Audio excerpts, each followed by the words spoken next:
Jaya Radha Madhava Jaya Kunja Bihari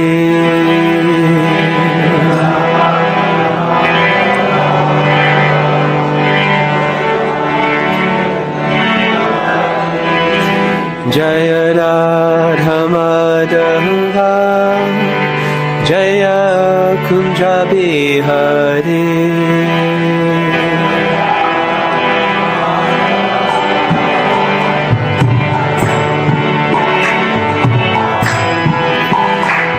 Jaya Radha Madhava Jaya Kunja Bihari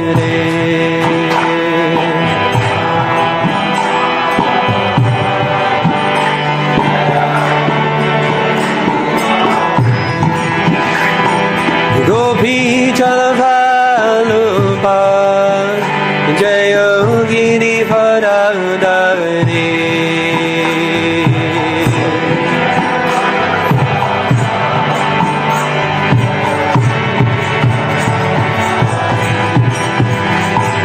Gopi Jalavalumba Jaya Girivaradari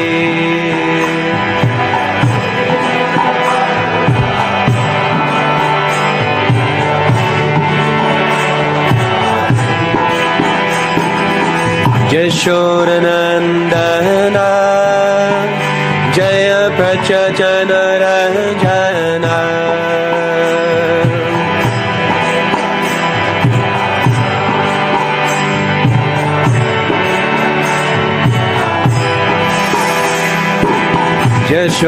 Yashodanandana Jaya Prachajana Ranjana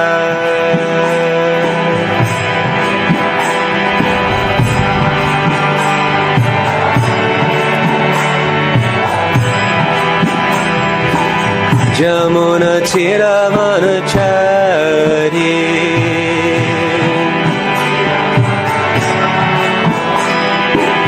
Jamuna Tira Manachari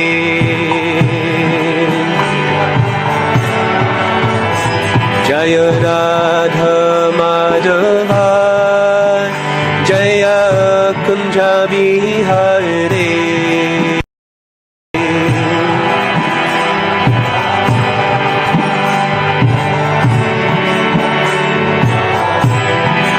Jaya Radha Madhava Jaya Kunja Bihari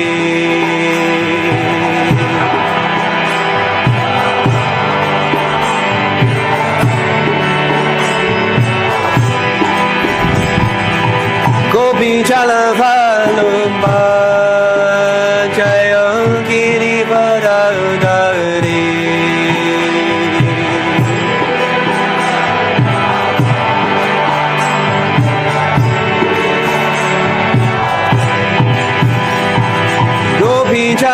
Jalavallabha Jaya Girivaradari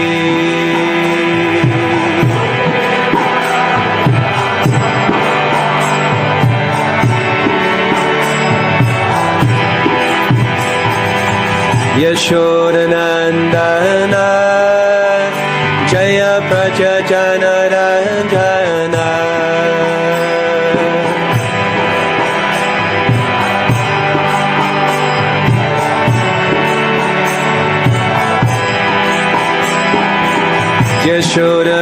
Yashodanandana Jaya Prachajana Ranjana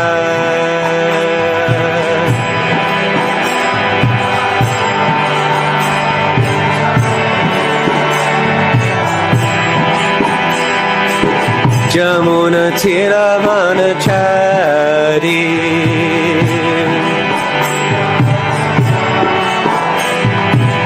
Jamuna Tira Manachari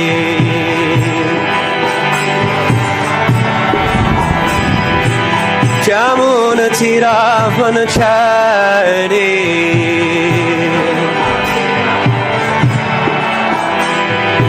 Yudhiṣṭhira Mahārāja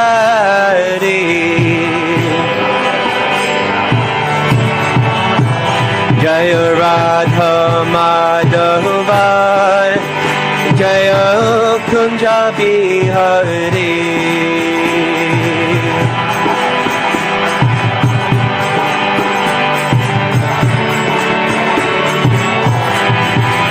Jaya Radha Madhava Jaya Kunja Bihari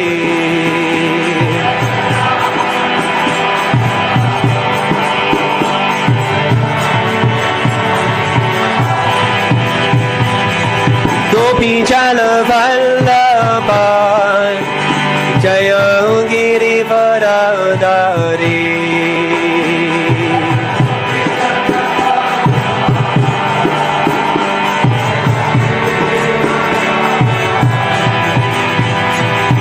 Gopi Jala Vallabha Jaya Girivardhari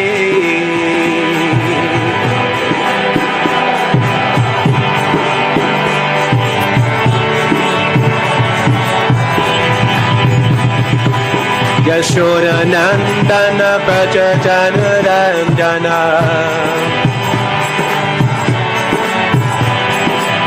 Yashoda Nandana Braja Janaranjana Yashoda Nandana Braja Janaranjana Yashoda Nandana Braja Janaranjana Yudhiṣṭhira Mahārāja Yudhiṣṭhira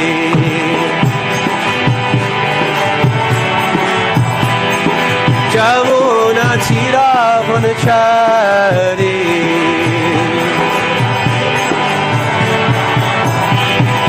Hare Krishna, Krishna Krishna, Hare Hare, Hare Rama, Rama Rama, Hare Hare.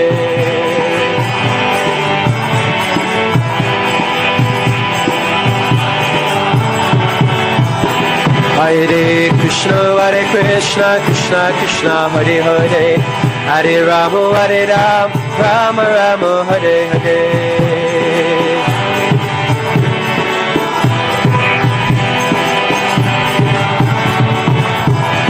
Hare Krishna, Krishna Krishna, Hare Hare, Hare Ram, Ram Ram, Hare Hare.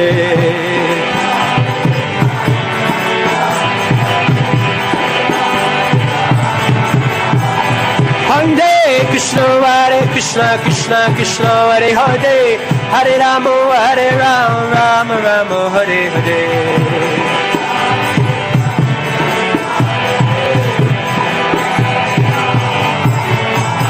Jaya Radha Madhava Jaya Kunja Bihari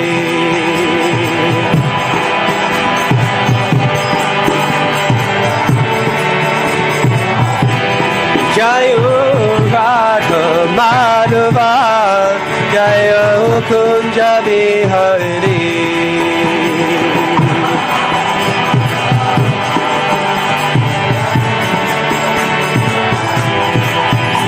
Jaya Radha Madhava Jaya Kunja Bihari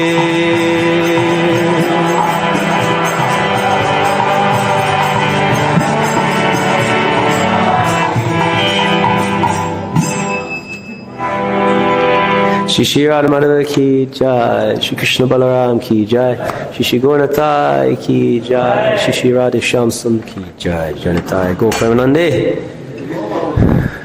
Om Namo Bhagavate Vasudevaya. Om Namo Bhagavate Vasudevaya. Om Namo Bhagavate Vasudevaya. Hare Krishna. Today we're reading from Srimad Bhagavatam, 1st Canto, Chapter 10. 10th Canto, Chapter 72, verses 12 through to 14. So I'll recite the first two verses on my own, and then we can recite the 14th verse together. Is that okay? Okay, great. Śrīla Prabhupāda. I knew you wouldn't be able to resist. Nishamya Bhagavad Gita Pitripula Mohambuja Pratrin digbhya yungta Vishnu tejo britita Vishnu tejo pabrimhitan. Translation. Shukadeva Goswami said, upon hearing these words sung by the Supreme Lord, King Yudhiṣṭhira became joyful, and his face blossomed like a lotus. Thus he sent forth his brothers, who were empowered with Lord Vishnu's potency, to conquer all directions. Text 13. Sahadevam dakshinasyam adishat sahasunjaya dishi praticham nakulam udichyam savyasachinam pracham vrikodaram matsye kikai sahamadrikai. He sent Sahadev to the south with the Srinjayas, Nakul to the west with the Matsyas, Arjuna to the north with the Kekayas, and Bhima to the east with the Madrakas. And today's verse, which we can recite together. Verse 14. Vijitya nṛpān vīrā ājahruḥ digbhya ojasā ajāta-śatrave bhūri draviṇaṁ nṛpa yakṣyate vijitya nṛpān vīrā ājahruḥ digbhya ojasā ajāta-śatrave bhūri draviṇaṁ nṛpa yakṣyate vijitya nṛpān vīrā ājahruḥ digbhya ojasā ajāta-śatrave bhūri draviṇaṁ nṛpa yakṣyate. nṛpān vīrā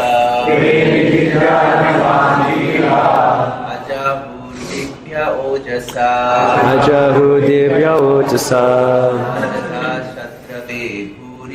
ājāta-śatrave bhūri draviṇaṁ nṛpa yakṣyate.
Vaishnavis.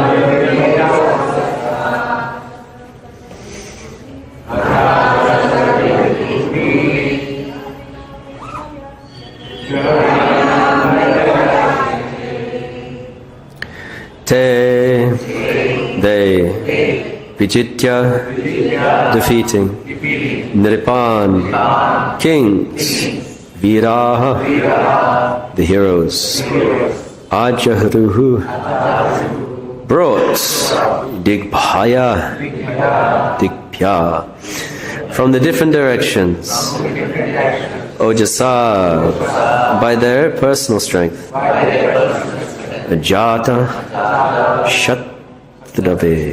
ajāta-śatrave, to Yudhiṣṭhira Mahārāja, whose enemy was never born. Bhūri, abundant. Draviṇaṁ, wealth. nṛpā. O King, Parīkṣit, yakṣyate, who was intending to perform sacrifice. Translation and purport by His Divine Grace, A.C. Bhaktivedanta Swami Śrīla Prabhupāda. Śrīla Prabhupāda ki. Śrīla Prabhupāda's Bhaktivedanta purports ki. After defeating many kings and with their prowess, these heroic brothers brought back abundant wealth for Yudhiṣṭhira Mahārāja, who was intent on performing the sacrifice, O King. Purport. Śrīla Prabhupāda writes, it may be noted that by dispatching his younger brothers to conquer in different directions, King Yudhiṣṭhira did not actually intend that they declare war with the kings. Actually, the brothers started for different directions to inform the respective kings about King Yudhiṣṭhira's intention to perform the Rājasūya sacrifice. The kings were thus informed that they were required to pay taxes for the execution of the sacrifice. This payment of taxes to Emperor Yudhiṣṭhira meant that the king accepted his subjugation before him. In case of a king's refusal to act accordingly, there was certainly a fight. Thus, by their influence and strength, the brothers conquered all the kings in different directions, and they were able to bring in sufficient taxes and presentations. These were brought before King Yudhiṣṭhira by his brothers.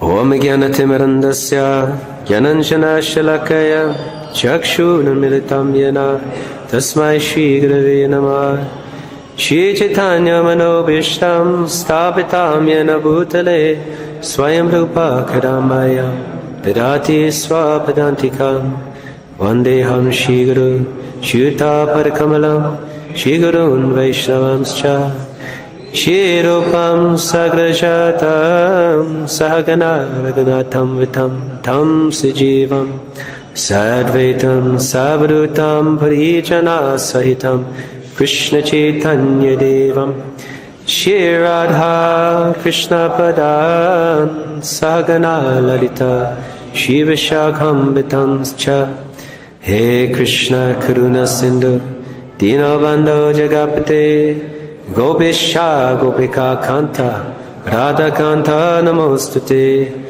Tapta Kanchana Gaurangi Radhe Vrindavaneshwari Vrishabhanu Sudadevi Pranamami Hari Priye Vanchakalpatarubhyascha Vipasindubhyevacha Patitanam Pavinebhyo Vaishnavebhyo Namo Namaha Shri Krishna Chaitanya Prabhu Nityananda Shri Advaita Gadadhara Nivasari Gaura Bhakta Vrinda Hare Krishna Krishna Krishna Hare Hare Hare Rama Rama Rama Hare Hare.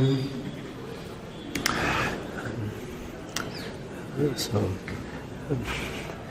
feeling myself very unqualified to speak in the presence of so many exalted Vaishnavas, I'm begging your mercy, please bless me.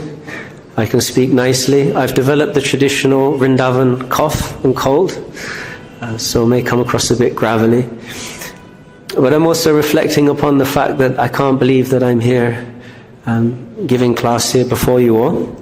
I came to Vrindavan the first time at the end of 2009. This is the first ISKCON temple I ever came to. First introduction to Krishna consciousness was here, Krishna Balaram Mandir, in the end of 2009. I still remember very vividly standing before Shri Krishna and Balaram. Their faces are etched into my mind. I can never forget them. And so I'm so grateful to continuously be able to come back and return here year after year, but I never thought I'd be giving a class here. I would never have expected that this could have happened. We may never get round to it if I'm allowed to keep talking like this. So please bless me that I can speak something from the Bhagavatam for benefit of all, and also on this auspicious day of the disappearance of Sri Ramanujacharya.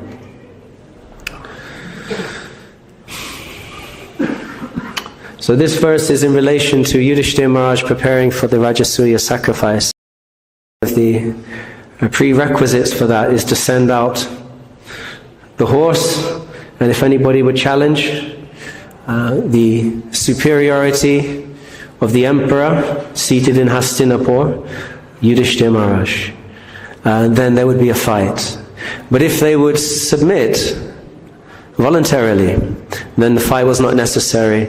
And submission could be in the form of offering to pay taxes, offering gifts, but also just offering support for the emperor.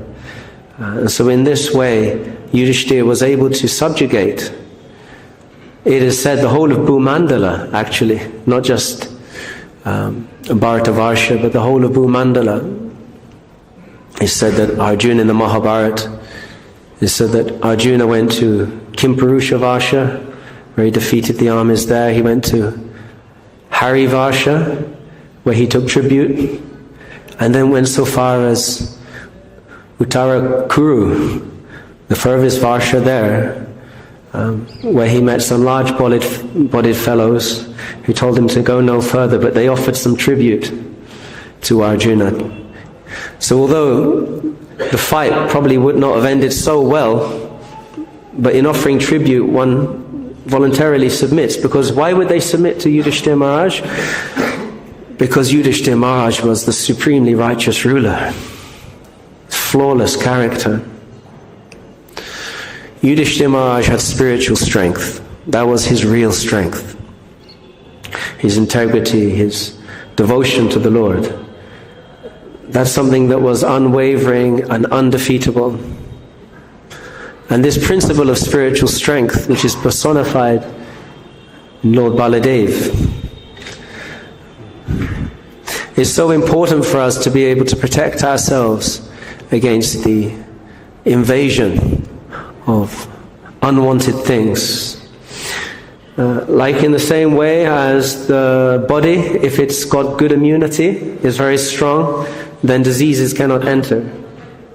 And so then when coming to India, one has to take extra vitamin tablets, don't eat too many sweets, and I know it's difficult not to have the milk sweets, but you'll have to control yourself. Otherwise, sickness may result because your immunity goes down, you may get an infection, right?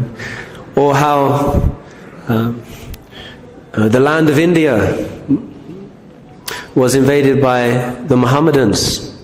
Prabhupada says the responsibility of that actually fell upon the spiritual leaders of India, who, due to being corrupted, became weak. A spiritual weakness was present, and therefore, although foreign invaders into the land of India had been held back for millennia, different tribes had tried to invade, but on this occasion, due to spiritual weakness, they were able to enter into India and wreak a terrible havoc and invade and cause many problems. And from that, of course, we got the Mughals. From that, we got Aurangzeb, and we all know about him. Because we know from Chaitanya Charitamrita, Prabhupada explains that Odisha, that Jagannath Puri, the Nawab Hussain Shah, was unable to enter the area of King Prataparuja. Why? Because of his spiritual strength, because he was a pure devotee of Lord Jagannath. Even some historians say that Prataparuja Mahārāja even put Jagannath on the throne and said, actually, you are the king, and I'm the first servant to Lord Jagannath. He made this step when he saw that the armies, the Muslim armies were coming, which were greatly superior in number. But due to that spiritual strength, due to righteousness, Dharma is always able to overcome darkness. If one is spiritually strong, then there can be no ignorance. There can be no tamogun invading your person, invading your mind and your senses. There's that nice verse from the Bhagavad Gita. Ivam buddhe puram buddva stam sabstapya manapmanaha vijitya mahabaho kamarupam durasaram. And Prabhupada translate that using the word spiritual strength. That if you are spiritually strong, then your senses, your mind, your intelligence cannot be infected with lust. We know lust leads to anger, which leads to violence, mode of ignorance. So by conquering the mind with higher intelligence, spiritual intelligence, one can overcome lust. Spiritual strength is so important. So this principle of spiritual strength is also relevant to Ramanujacharya, because some say Ramanujacharya was actually an incarnation of Balaram or Lakshman. Because Baladev is very strong. But it's actually spiritual strength is how Prabhupada defined his real strength.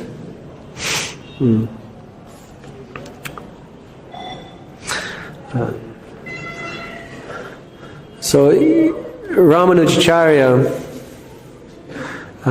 the great Acharya from the Sri Sampradaya, was a great exemplar of this spiritual strength. Although he had many enemies, even from his childhood at school, he had many enemies, but he was able to overcome them all. And on the foundation of his spiritual power, his devotional power, he was able to spread Vaishnavism all over India. We know that at that time, Vaishnavism had become weakened due to the work of Buddha, who took everybody's attention away from the Vedic literatures to enable to enforce ahimsa, the principle of non-violence, due to misuse of the scriptures and the karmakandya fashion to perform animal sacrifices, but rather than doing it for spiritually uplifting the population, doing it simply to satisfy the tongue, Lord Buddha incarnated to spread this principle of non-violence throughout India, to take everyone's attention away from the scriptures. And then that was followed by Shankaracharya. Shankaracharya reintroducing the scriptures again, but maintaining that impersonal understanding, the Voidistic Mayavad philosophy. Śrīla Prabhupāda said that due to the kings of India being influenced by Mayavad philosophy, Buddhist philosophy and Jainism, they became weak. They became very weak, and so the Muslim hordes were able to enter. Because the Rajputs were able to hold them off for some time. They were Vaishnavas. But only so much could be done. When one focuses upon detachment, rather than a positive engagement in devotional service, how strong can you really be? When we're simply trying to deny this world exists, to deny my individuality is a reality, how strong can we be? There was actually a situation where Mahatma Gandhi, great pacifist, we shouldn't be violent, we should never take up arms, we should always be non-violent.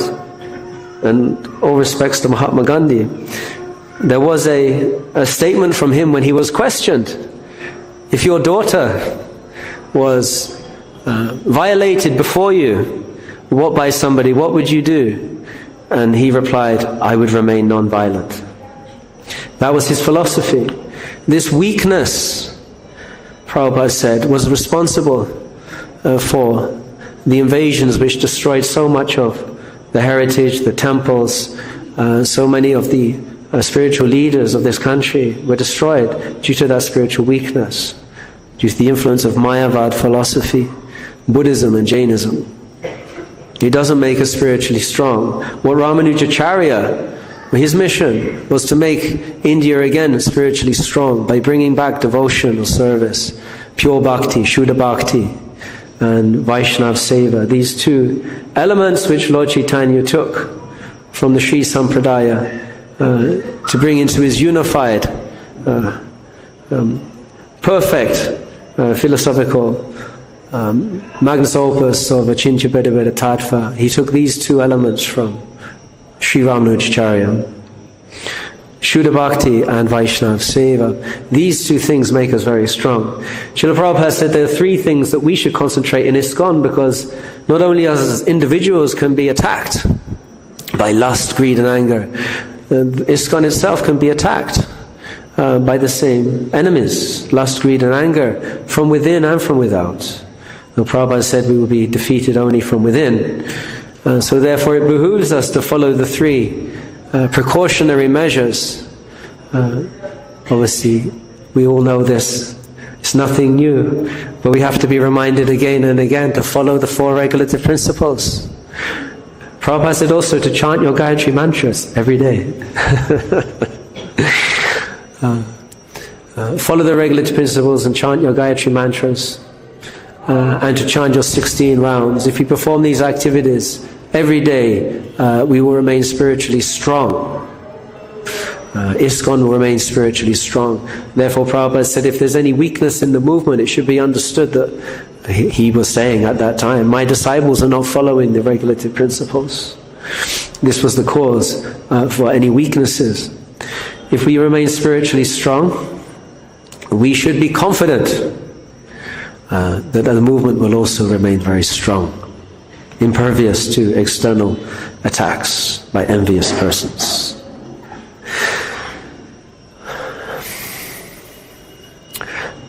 So Ramanujacharya, we know that from his very schoolhood, he was a remarkable student.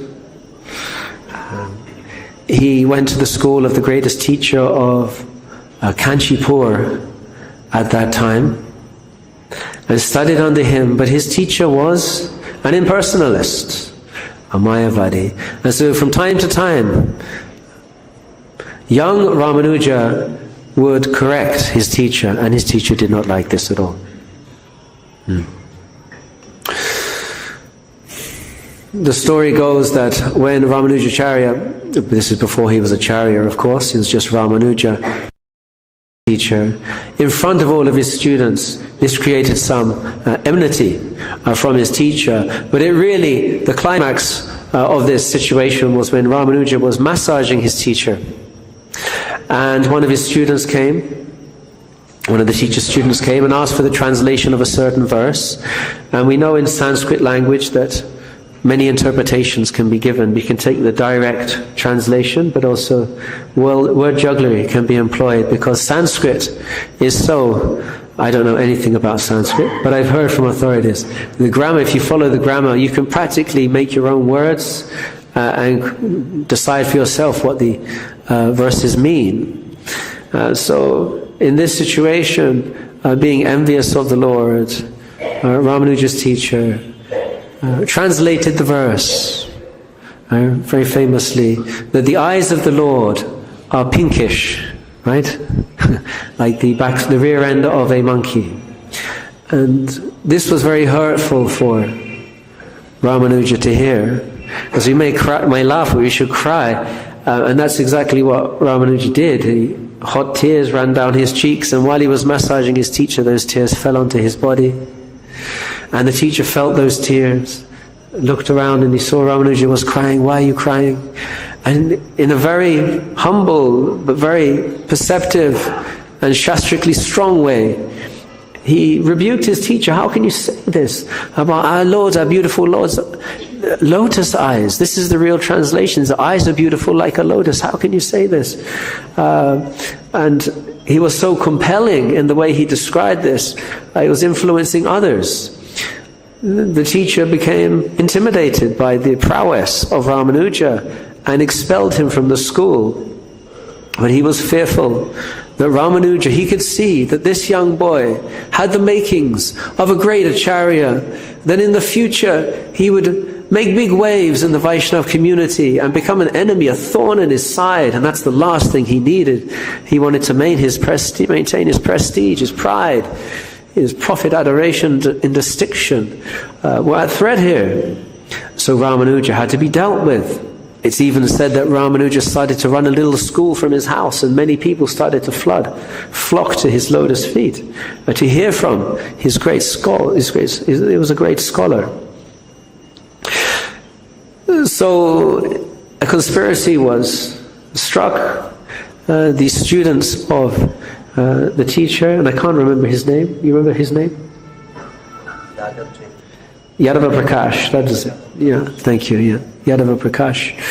He got his students together and said, what we're going to do, we're going to invite Ramanuja to the Ganga for a bathing. We're going to walk to the Ganges, which is very, very far away, many weeks walking, and we will invite Ramanuja on pilgrimage with us. And when he's unsuspecting, he will just suddenly magically drown in the Ganges. And in this way, it will be good for him because he will drown in the Ganges. And that's a very auspicious way to die. And it's good for us because we will remove ourselves. We'll get rid of Ramanuja. So all the students, very loyal students of their master, we were just following the orders, agreed with this.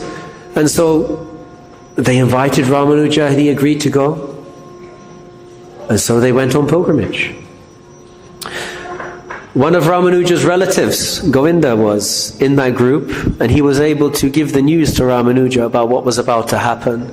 So during the pilgrimage, while they're in the forest, Ramanuja, on the proviso that he needed to use the bathroom, wandered off into the forest and utilized this as a way to escape. Ramanuja escaped into the forest. His relative came back to Yadava Prakash and explained, Ramanuja was lost in the forest, and I believe he was eaten by a tiger. And so he is gone. And so Yadava Prakash was very glad. Okay, well, that's good news. We've relieved ourselves of the problem. They continued their journey to the Ganga. Ramanuja started walking, who knows where. He was lost in the forest, didn't know where he was. The story goes that while wandering, he came across a hunter and his wife, and they were walking south. And so he asked them, please, can I walk with you? And they agreed. So walking with them until nightfall, he was falling asleep. And just before falling asleep, he was hearing them converse. One of them, the wife was saying, I'm feeling thirsty. And the hunter was saying, don't worry, there's a well close by, I'll get you water in the morning. And Ramanuja just fell asleep like this. And then when he woke up in the morning, the hunter and the wife were gone. He looked around and he could hear some noise. And he wandered towards the noise and he realized he was back in Kanchipur. So many hundreds of miles had been traversed during his dreamlike state, and he realized in that moment that Lakshmi Narayan themselves had come before him in the form of a hunter and his wife and had delivered him back to Kanchipur. So he was very happy about this. This was a great faith-building experience for Ramanuja, and he continued his activities in Kanchipur. He had lost all faith in his teacher, we know that. And however, his teacher, on returning to Kanchipur, saw Ramanuja and was completely shocked, feigning pleasure to see him again.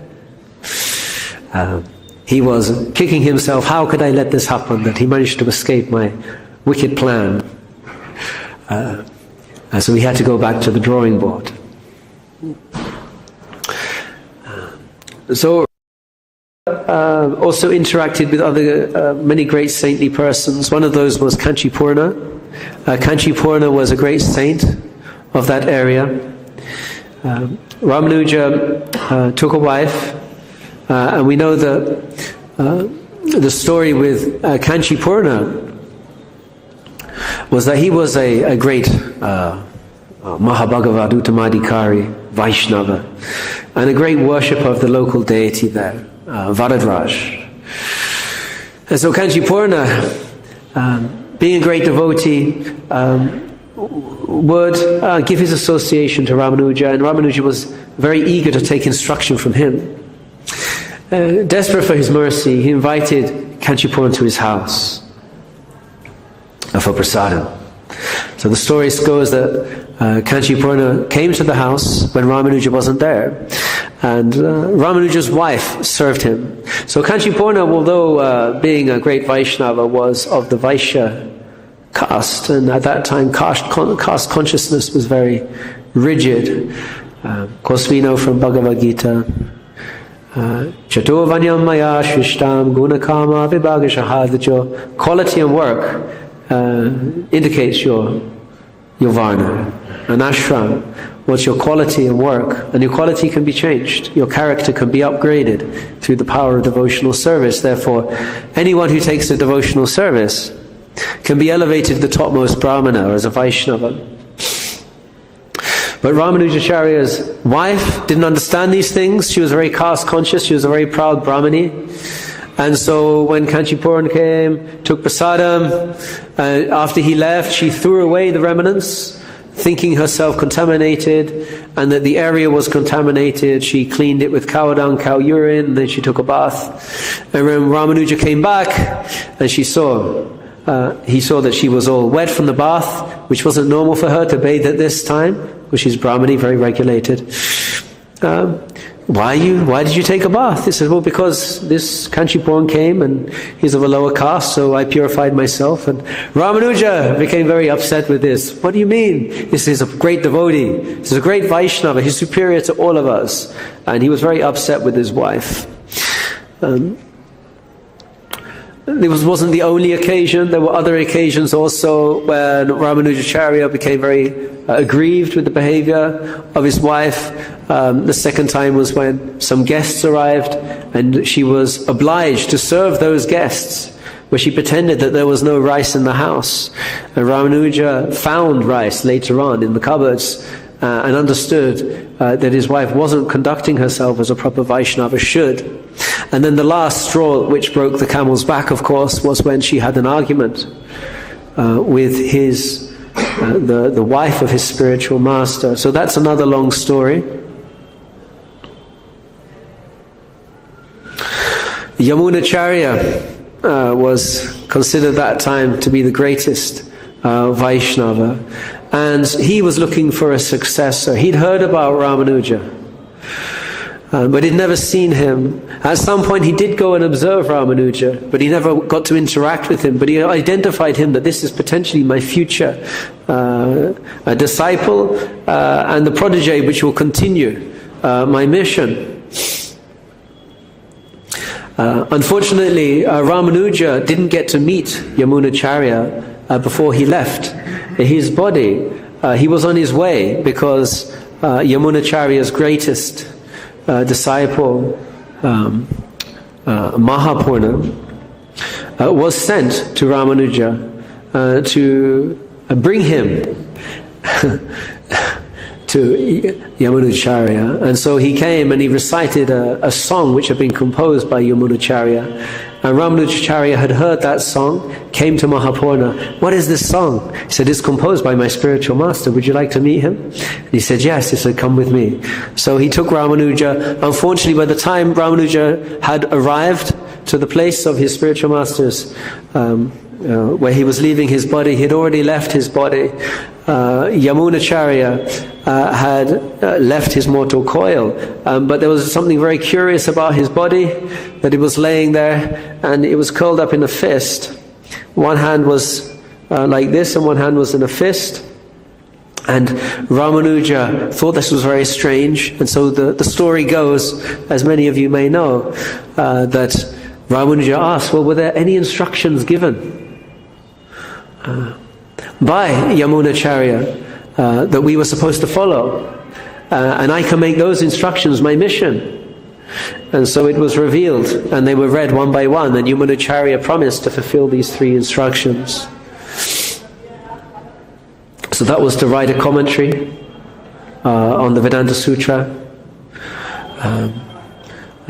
to establish pure bhakti, Shuddha bhakti, a pure devotional service, and to name one of his disciples after Parashara Muni, who was a great Vaishnava saint. So each time he promised to do one of those, then one of Yamunacharya's fingers would go out like this. And so everybody witnessed this. A seemingly dead body responded to the promises of Ramanujacharya. He was then understood by everybody to be the empowered representative, but he was untrained. So Mahapurna had to train him. So that's when Mahapurna and his wife went to live with Ramanuja, and it was while he was living for 6 months with Ramanuja, he was instructing him on all the Vaishnava Siddhanta according to the Sri Sampradaya.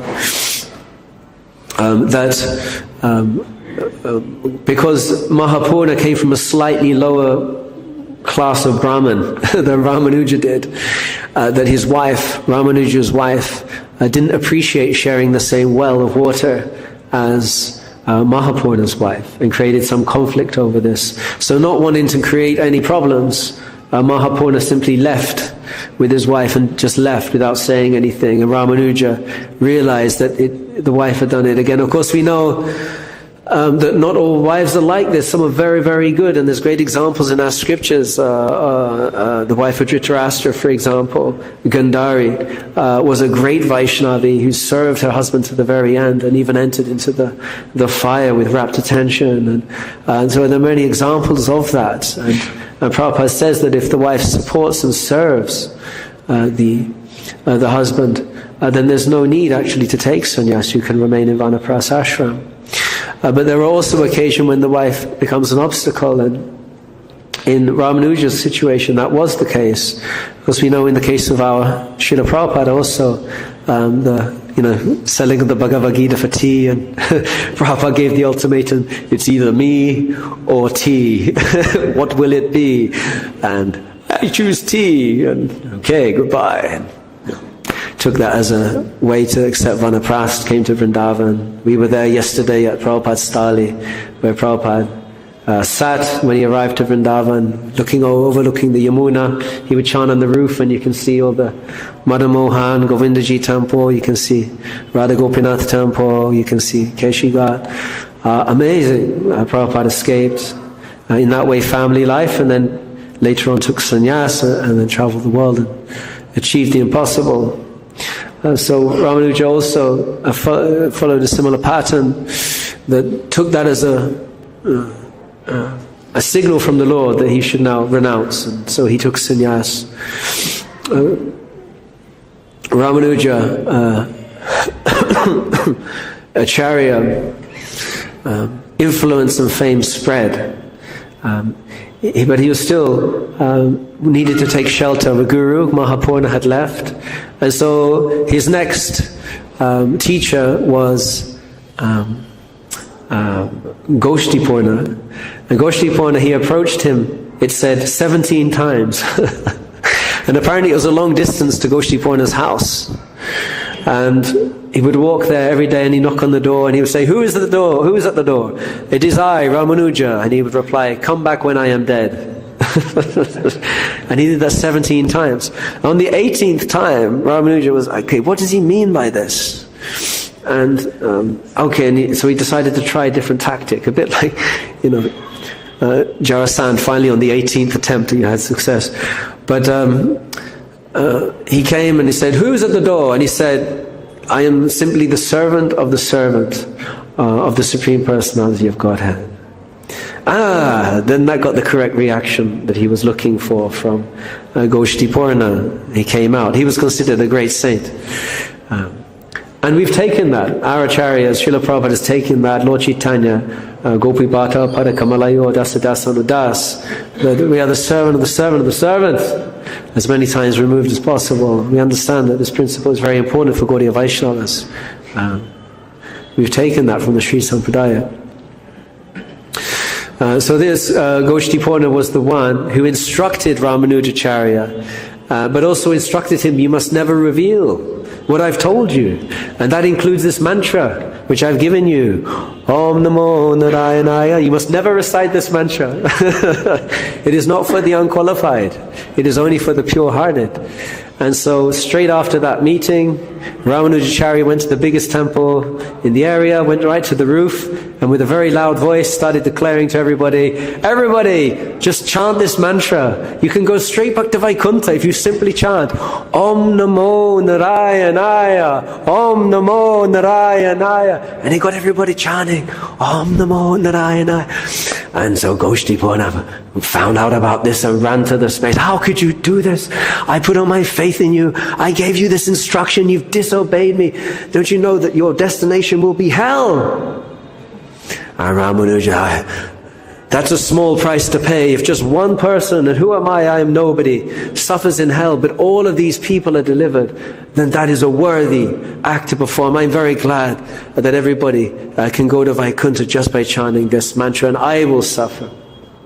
Much like Vasudev Dutt. Let everybody be delivered. I will suffer for them. I will suffer for their sins. Please let me take all their karma. This is the mood of the Vaishnava, the willing to take on the sinful reactions of everybody. And this is also the mood which Lord Chaitanya wanted everybody from this great country to have. Bharata bhumite hoya manusya janaya janma sataka karikara para upaka. We live for the benefit of all other people, all other living entities. Everybody who's born in Bharat, it is your duty to live for the benefit of all others. Śrīla Prabhupāda encapsulated that mood, leaving his beloved Vrindavan, leaving such a nice situation. On the order of his spiritual master, decided he gave himself. He gave himself over to the people, the most fallen in the Western countries who knew nothing of devotional service. For their benefit, he sacrificed himself. This is the mood of the Vaishnava.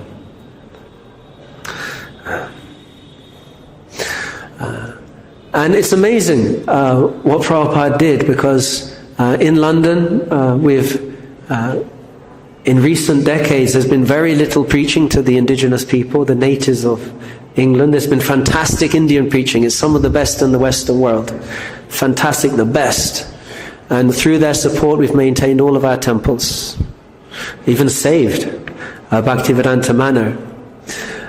However, the hard work and austerity that's required to turn just one Western person into a devotee, that enthusiasm, that fervor has been lost to some degree.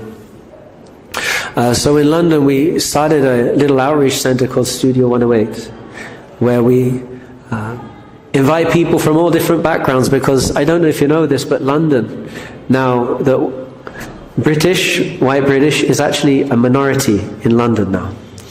So I'm actually an ethnic minority in London. We have people from all over the world, from African background, Indian background, from South American, Chinese and Asian backgrounds. And so our community represents that diversity. It's a very diverse audience. And it's very nice, actually. And but what I'm trying to say is, you shouldn't underestimate how difficult that is to do. Because if you've been habituated to sinful activity your whole life, that the four sinful activities that we have to give up at initiation have been the source of all of your happiness thus far in your life. And you're being asked to not only give those things up, but you have to accept that all the happiness that you've experienced in this world, your whole identity has been for nothing. Of course, you can always say, well, it got me to where I am today, so it was worth it. No, but it wasn't really. It was actually a complete waste of time. To get people to bring them to that point, that's a very difficult thing to do. I tell you, it's so hard. So what Prabhupada did is just inconceivable. A whole generation, and who are addicted to LSD and addicted to free love. Those were the ones who gave up all their sinful activities. A whole generation. To open just one center is so difficult. Of course, Gopal Krishna Maharaj made it look easy. But it's very difficult. But Prabhupada 108 centers all over the world. Because he's in that mood of para upakar, freely delivering the Mahamantra without any expense, not like the mantras given by some other great yogis. We know that when the Beatles came to Prabhupada, they confessed that they'd been charged some money by one great yogi from Rishikesh for a certain mantra, and the yogi told them, "Don't tell anybody, this mantra is just for you." But because they were such good friends, they conversed. "So what was your mantra then? I'll tell you mine if you tell me yours." And then they realized they'd all been given the same mantra. In fact, everybody had been given the same mantra and paid the same amount of dollars. Hey, what's going on here? And so Prabhupada pointed out, well, this mantra is free. Just as Ramanujacharya gave his mantra for free, freely delivered for deliverance of everybody, Prabhupada gave his mantra free of charge. Come, not only we'll give you the mantra for free, we'll feed you for free. We'll give you a place to stay. Just simply follow these 4 regulative principles. Chant 16 rounds. Be happy. It is all we ask. So how did Prabhupada do it? He conquered them with love. And that really is the secret to Western outreach, is that although those coming from a more pious background, particularly those coming from Indian families, have a very stable, very strong and supportive family structure, like a safety net, which is going to be there for you. But those coming from the West, they don't have anything like that. And it's difficult to imagine unless you have grown up like that yourself, where most families are broken. You only have mum or dad and they don't speak to each other. And you've grown up like that. Very unstable. Very unfortunate. So many of these young people, they don't even have a family to speak of, really. So they're looking for friends, but their friends become their family. So you have to love them. You have to learn to love them. That they're one of your family. And that's what Prabhupada did. He gave himself over to these mlechas and yavanas. He gave himself over to them completely. Not only to provide him a place to stay, but also to look after his body, to his health. He completely trusted them. Even though he knew how unqualified they were, he entrusted them to spread the movement of Krishna. And that empowerment, that spiritual strength, which was the source of Yudhiṣṭhira's success, to be able to defend against all enemies, but also to spread one's influence far and wide. So the great personalities would voluntarily submit to the superior spiritual strength of Śrīla Prabhupāda due to his love and devotion for the Supreme Personality of Godhead, Krishna, which is also the source of Ramanujacharya's success, is what we have to try to emulate in our own humble way, small way, whatever we can do to try to uplift this world, downtrodden humanity. So there's my thoughts for the day. Thank you very much for listening and being such a nice audience. We can take some questions. Yes, Prabhu.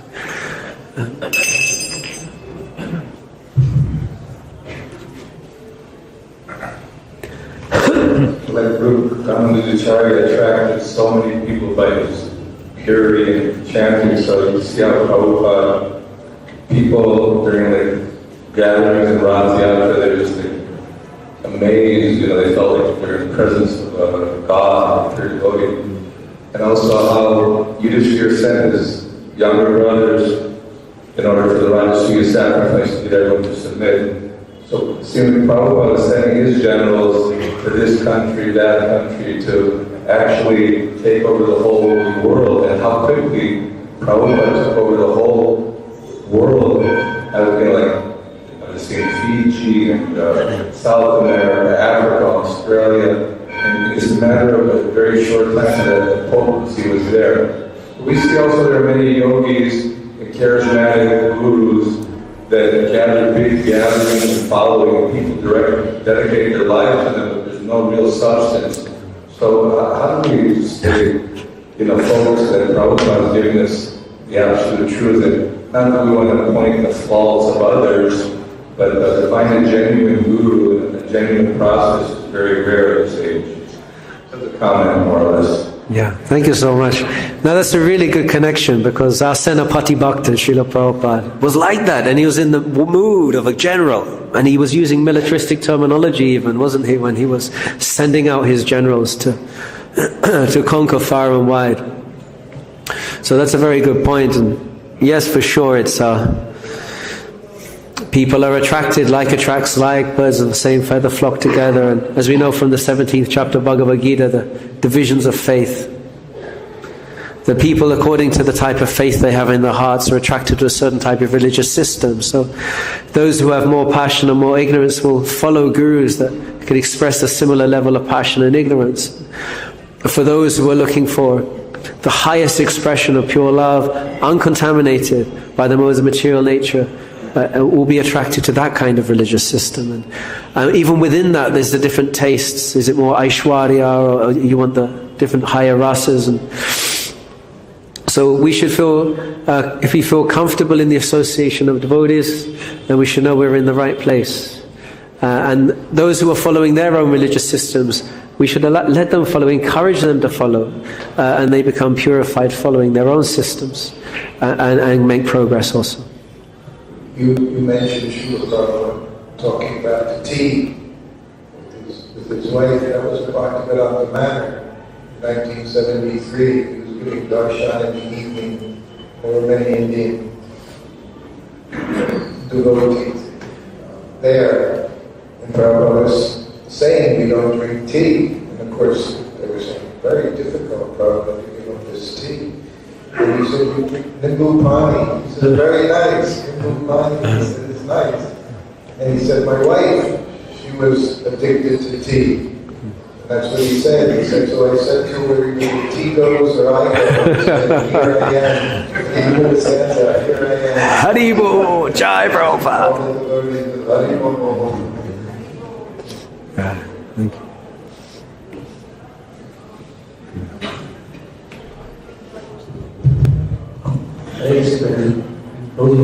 Lots of things going on in the mind. Let me see how we will be able to convert them into words. Prabhuji, first of all, wonderful Kirtan. The first thing which you mentioned, that listening to Krishna's words, Yudhiṣṭhira face blossomed like lotus. So I would like everyone else who is sitting here, they would also blossom like lotus. So I would like to listen to specific words. What were those specific words? Listening to which just phrase-based blossom.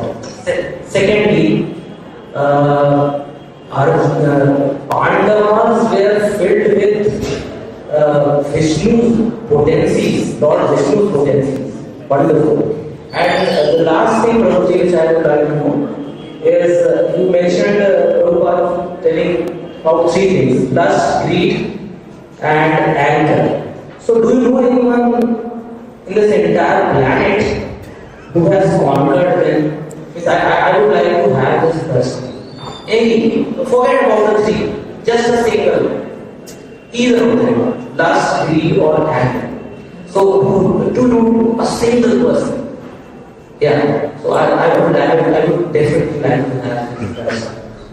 I would stop this person now and have this person. Thank you. Yeah. Okay, so what was said to make Yudhiṣṭhira Mahārāja's face blossom like a lotus. These brothers of yours, O king, have taken birth as partial expansions of the demigods, ruling various planets, and you are so self-controlled that you have conquered even me, who am unconquerable for those who cannot control their senses. No one in this world, even a demigod, what to speak of an earthly king, can defeat my devotee with his strength, beauty, fame, or riches.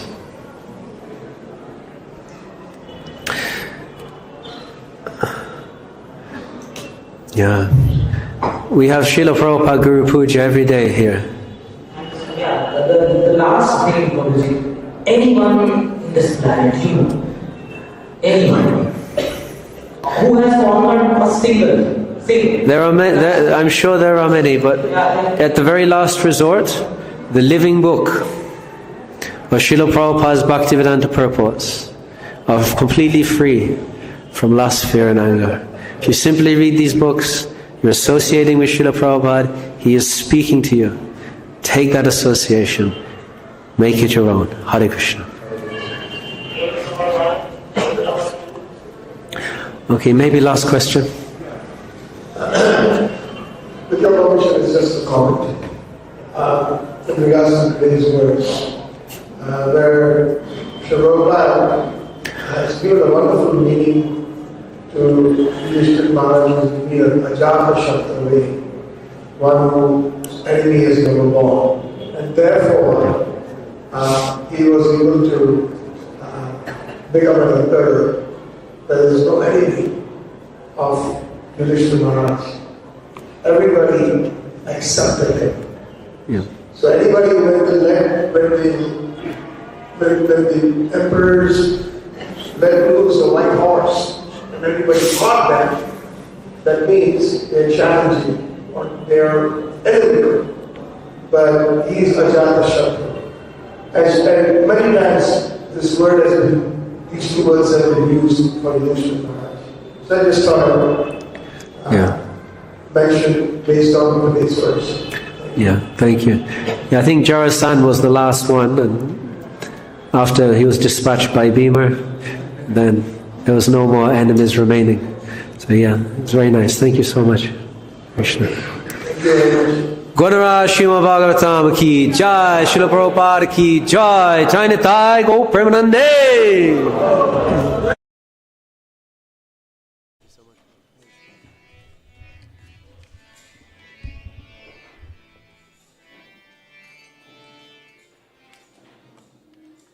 What's your name, Prabhu? Mora.